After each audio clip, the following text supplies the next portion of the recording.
আসসালামু আলাইকুম। আজকে আমরা সামনের এইচএসসি পরীক্ষার জন্য বায়োলজি সেকেন্ড পেপারের রিসিকিউটা সলভ করব, অর্থাৎ প্রাণীবিদ্যার রিসিকিউটা। এটা তোমরা বুঝতেই পারছো যে প্রাণী জগৎ তিনটা পর্ব নিয়ে কথা বলা হচ্ছে, তার মানে এটা হলো আমাদের ফার্স্ট যে চ্যাপ্টার, ওই প্রাণী বিভিন্নতা শ্রেণীবিন্যাস চ্যাপ্টারটা থেকে নেওয়া এই সিকিউটা। এটা ঢাকা বোর্ড 2023 এসেছিল। আমরা এইচএসসি 23-এর প্রশ্ন সলভ করছি, যে যেন আমাদের এইচএসসি 24-এর জন্য আমরা একটা আইডিয়া পেয়েছি যে কেমন প্রশ্ন হয়, আমাদের ভালো একটা প্রিপারেশন হয়।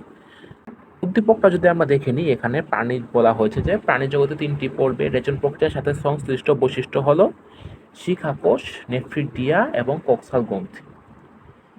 তার মানে এই তিনটা পর্বের সাথে, রেচন প্রক্রিয়ার সাথে এই তিনটা বৈশিষ্ট্য সংশ্লিষ্ট। তো শিখাকোষ দিয়ে আমরা বুঝতে পারছি, শিখাকোষ আমরা পাই হলো প্লাটিহেলমিনথিস পর্বে, ফ্লেম সেল বা শিখাকোষ আমরা প্লাটিহেলমিনথিসে পাই। নেফ্রিডিয়া এটা আমরা এনিলিডা পর্বে পাই। কক্সাল গ্রন্থি এটা আমরা আর্থ্রোপোডা পর্বে পাই। তাই আমরা বুঝতে পারছি যে এখানে এই তিনটা বৈশিষ্ট্য দিয়ে কোন তিনটা পর্বের কথা বোঝানো হচ্ছে। গতে বলছে সিলোম কি, খতে ভ্রূণস্তর বলতে কি বুঝো, গতে উদ্দীপক লিখিত প্রথম ধরনের কোষের বিশিষ্ট পর্বের উদাহরণ সহ বৈশিষ্ট্য উল্লেখ করো। মানে প্রথম ধরনের কোষের বিশিষ্ট পর্ব, মানে এখানে প্লাটিহেলমিনথিসের কথা বলা হচ্ছে, তার উদাহরণ সহ বৈশিষ্ট্য। আর উদ্দীপক লিখিত শেষ দুটি অঙ্গ বহনকারী পর্বসমূহের তুলনামূলক বিশ্লেষণ, মানে এনিলিডা আর আর্থ্রোপোডার তুলনামূলক বিশ্লেষণ আমাদের করতে হবে। তো আমরা সবাই চলে যাচ্ছি, তাদের ভিডিওতে একটা লাইক দিবে আর চ্যানেলটাকে সাবস্ক্রাইব করবে ফিউচার ভিডিওর জন্য। তখন শুরু করি। কথা বলছি সিলোম কি। সিলোম হলো একটা গহ্বর বা একটা ফাঁকা স্থান। সিলোম দিয়ে আমরা বুঝতে পারি এটা একটা দেহ গহ্বরকে বোঝায়। গহ্বরটা কই থাকে? পৌষ্টিক নালী ও দেহ প্রাচীরের মাঝে। তাই পৌষ্টিক নালী ও দেহ প্রাচীরের মধ্যবর্তী ফাঁকা স্থান, যা মেসোডার্মার পেরিটোনিয়াম কলার আবরণ দ্বারা আবৃত, সেই গহ্বর বা ফাঁকা স্থানকে আমরা সিলোম বলি। আমাদেরকে বলা হয়েছিল ভ্রূণস্তর কি ক্ষতে, যৌনচরণকারী বহুকোষী প্রাণীদের জাইগোট বিভাজনের মাধ্যমে উৎপন্ন কোষ তথা ব্লাস্টোমিয়ারগুলো গ্যাস্ট্রুলাদের সাথে যে সব স্তরে বিন্যস্ত হয় তাদেরই ভ্রূণস্তর বলে। তার মানে বিভিন্ন যেসব প্রাণীতে যৌনচরণ হয় তাদের জাইগোট বিভাজনের মাধ্যমে উৎপন্ন কোষ তথা ব্লাস্টোমিয়ারগুলো গ্যাস্ট্রুলাদের সাথে যে সব স্তরে বিন্যস্ত হয় সেই সকল স্তরকে আমরা ভ্রূণস্তর বলি। সাধারণত আমরা উন্নত যেসব প্রাণী তাদের মধ্যে তিনটা ভ্রূণস্তর দেখতে পারি। একটোডার্ম, যেটা হচ্ছে বাইরের স্তর, সবচেয়ে ভিতরের স্তর এন্ডোডার্ম, আর মাঝের মেসোডার্ম। এই তিনটি স্তর থেকে বিভিন্ন ধরনের টিস্যু, অঙ্গতন্ত্র সৃষ্টি হয়। ভ্রূণস্তরের উপর ভিত্তি করে বহুকোষী প্রাণীদের দুটি ভাগে ভাগ করা যায়: দ্বিস্তরী প্রাণী, ত্রিস্তরী প্রাণী। ত্রিস্তরী প্রাণী দেখলাম এটা হলো বেশি উন্নত, আর দ্বিস্তরী প্রাণী যেগুলো কিন্তু খুব একটা বেশি উন্নত না, যেমন পরিফেরা, যেমন নিডারিয়া, এটা দ্বিস্তরী প্রাণী। আর ত্রিস্তরী প্রাণী এনিলিডা, আর্থ্রোপোডা, যেগুলো আমরা দেখবো, প্লাটিহেলমিনথিস, এটা হচ্ছে ত্রিস্তরী প্রাণী। এদের একটোডার্ম, মেসোডার্ম, এন্ডোডার্ম থাকে। এখন গতে আমাদেরকে প্লাটিহেলমিনথিস পর্বের বৈশিষ্ট্যগুলো উল্লেখ করতে হবে উদাহরণ সহ। আমরা দেখছিলাম যে এর একটা গুরুত্বপূর্ণ বৈশিষ্ট্য হলো যে এর শিখাকোষ আছে, যেটা দিয়ে আমরা শনাক্ত করেছিলাম যেটা প্লাটিহেলমিনথিস পর্ব। তো শিখাকোষ দ্বারা আমরা বুঝতে পেরেছিলাম যে আমাদেরকে গতে প্লাটিহেলমিনথিস পর্বের বৈশিষ্ট্যগুলো লিখতে হবে। যেটা আমরা আগেই বললাম যে প্লাটিহেলমিনথিস এটা হলো প্রথম ত্রিস্তরী প্রাণী। তার মানে এদের প্রথম একটোডার্ম, মেসোডার্ম, এন্ডোডার্ম দেখা যায়। এরা টিস্যু অঙ্গ মাত্রার প্রাণী, তার মানে এদের টিস্যু গুলো একগুচ্ছে একসাথে কাজ করে অঙ্গ তৈরি করে।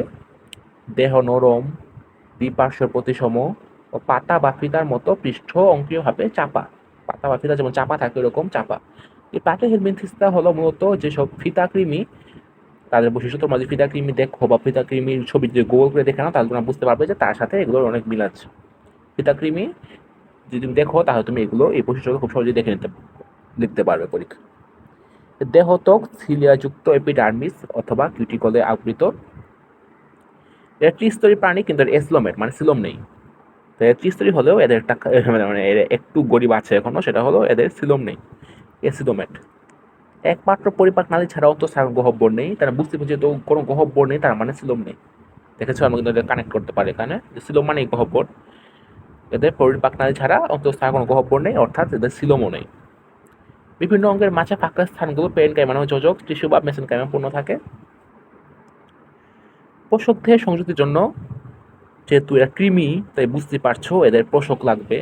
পোষক দেহে যুক্ত থাকতে হলে এদের চোষক বা হুক লাগে, বা কারো কারো ক্ষেত্রে উভয় উপস্থিত। কিছু প্রাণীতে খণ্ডক সদৃশ্য গঠন বা প্রোগ্লোটিড থাকে, খণ্ড খণ্ড থাকে। পুষ্টিতন্ত্র পায়ুছিদ্রবিহীন এবং শাখান্বিত। জীবনটাই দুঃখের, পুষ্টিতন্ত্রে কোনো পায়ুতে কোনো ছিদ্র নেই। রক্ত সংবহন ও শোষণ তন্ত্র অনুপস্থিত।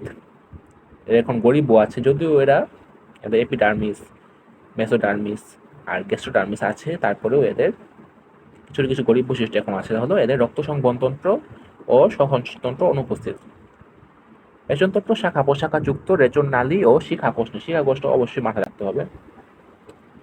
অধিকাংশই পরজীবী, যেটা বললাম কৃমি পরজীবী, এটা পোষক দেহে আক্রমণ করে এবং পোষক দেহ থেকে খাদ্য গ্রহণ করে। কিছু সংখ্যক আছে মুক্তজীবী।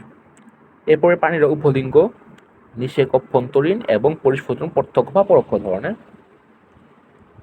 চেপ্টাকৃমির জীবনচক্রে অনেক ধরনের লার্ভা দশা, যেমন রেডিয়াস, সার্কারিয়াস, পোরোসিস, সিস্টিসার্কাস এগুলো আছে।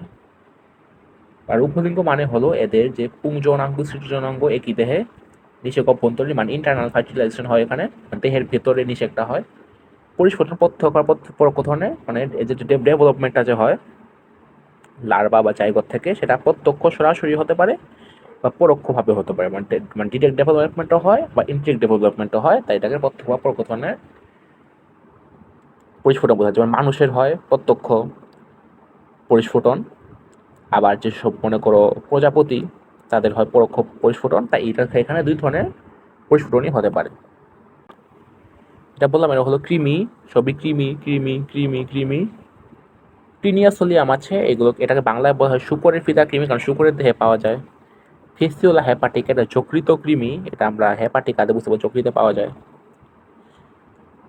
এখানে আছে ডিক্রোসিলিয়াম এন্ড্রিটিকাম, এটা বেড়ার ফিদা কৃমি। সিস্টোসোমা ম্যানসনি, এটা মানুষের রক্তকৃমি, মানুষের রক্তে পাওয়া যায়। তো এগুলো কৃমি মূলত।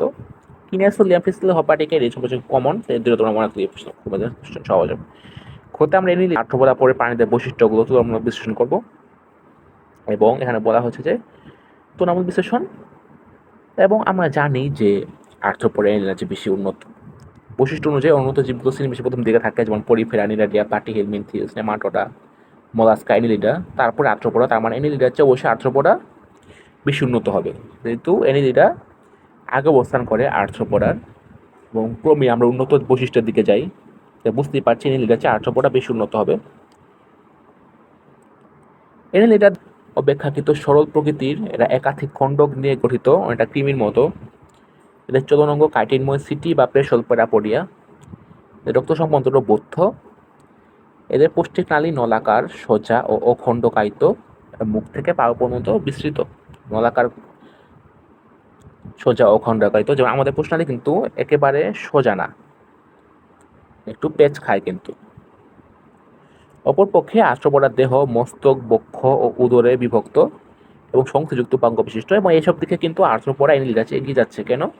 দেহে যেহেতু মস্তক, বক্ষ, উদরে বিভক্ত, তাই এদের মস্তকের জন্য আলাদা কাজ আছে, বক্ষের আলাদা কাজ আছে, উদরের আলাদা কাজ আছে। এদের এক একটা অংশের এক একটা স্পেশাল কাজ আছে, তাই এটা কিন্তু এদিক থেকে এগিয়ে। এবং সংশ্লিষ্ট উপাঙ্গ যেমন পা, এগুলো কিন্তু সংধিযুক্ত হলে যেটা হয় যে খুব সহজে তারা পা নাড়াতে পারে, খুব দ্রুত চলাচল করতে পারে। তুমি তেলাপোকা মারতে গিয়ে দেখো ওর সংধিযুক্ত পা দিয়ে কীভাবে জোরে দৌড় দেয়। মস্তকে একজোড়া বা দুটো অ্যান্টেনা থাকে, অ্যান্টেনা অবশ্যই তাদের সেন্স করতে সাহায্য করে যে কোথায় কোন দিকে আমার যাওয়া উচিত। নার্ভাস সিস্টেম দিক থেকেও, সেন্স করার ক্ষমতার দিক থেকেও আর্থ্রোপড এগিয়ে আছে। একজোড়া পুঞ্চাক্ষী থাকে, তাদেরকে অবশ্যই আমরা দেখেছি যে দিনের বেলা রাতের বেলা দেখতে সাহায্য করে। কত সম্পূর্ণ উন্মুক্ত এবং পশুতন্ত্র সম্পূর্ণ। এবং আর্থ্রোপোডার দেহ তোমরা দেখবা একটা শেলের মতো থাকে, তাদেরকে বাইরের বিভিন্ন আঘাত থেকে রক্ষা করে। সংযুক্ত উপাঙ্গ আছে, তারা দ্রুত চলাচল করতে পারে। এছাড়া তারা খুব সহজেই মানিয়ে নিতে পারে বিভিন্ন পরিস্থিতিতে। তাদের মস্তক বক্ষ উদর আছে, এরাগুলো বিভিন্ন কাজ করতে পারে আলাদা আলাদাভাবে। এছাড়া এদের যেসব অ্যান্টেনা আছে, এছাড়া এদের যে স্নায়ুতন্ত্র, সেটাও এনিলিডার চেয়ে অনেক উন্নত। এইসব দিক থেকে আমরা বলতে পারি যে আর্থ্রোপোড অবশ্যই এনিলিডার চেয়ে অনেক উন্নত। তাই আর্থ্রোপোডার প্রাণীরা এনিলিডার প্রাণীদের চেয়ে তুলনামূলকভাবে বেশি উন্নত। আমরা তুলনা করে দেখিয়ে দিলাম, এবং আমরা এটাও দেখিয়ে দিলাম যে আর্থ্রোপোডার প্রাণীরা এনিলিডার প্রাণীদের চেয়ে তুলনামূলকভাবে উন্নত। তো এই ছিল আমাদের সলভ। যদি মনে হয় তোমাদের ভিডিওটুকু আসবে, তাকে লাইক দিবে, চ্যানেল সাবস্ক্রাইব করবে, কমেন্টে তোমার পরিস্থিতি জানাবে, ফ্রেন্ডদের সাথে শেয়ার করবে যদি মনে তাদের উপকার হবে। এছাড়া তোমাদের ফেসবুক পেজে ফলো করে রাখতে, ফেসবুকে আমাদের সব ভিডিও পেয়ে যাবে। তোমার স্ক্রিনে এখন বায়োলজি প্লেলিস্ট, কেমিস্ট্রি প্লেলিস্ট থেকে আমাদের প্রিভিয়াস ইয়ারের বিভিন্ন আরও বোর্ড কোশ্চেন যে সলভ, সেগুলো তোমরা দেখে নিতে পারো, তোমাদের প্রিপারেশনটা ভালো হবে। So yeah, this is today, next time.